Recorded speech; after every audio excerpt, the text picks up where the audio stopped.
Okay, this is how you fix a Dodge. I think it's a 96 Dodge Ram 50, I think.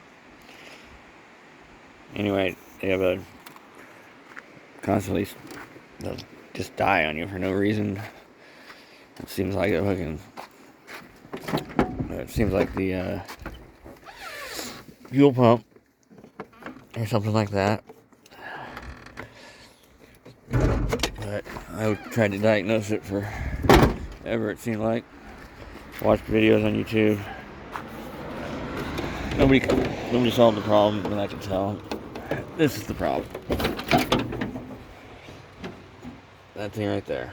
That box.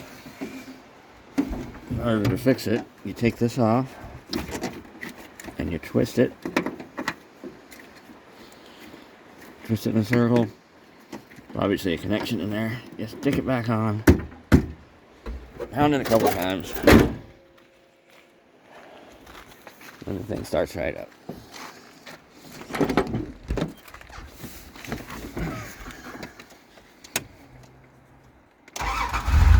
Bam. That's how to fix it. The connection in that box. Alright. Like and subscribe. Thanks a lot.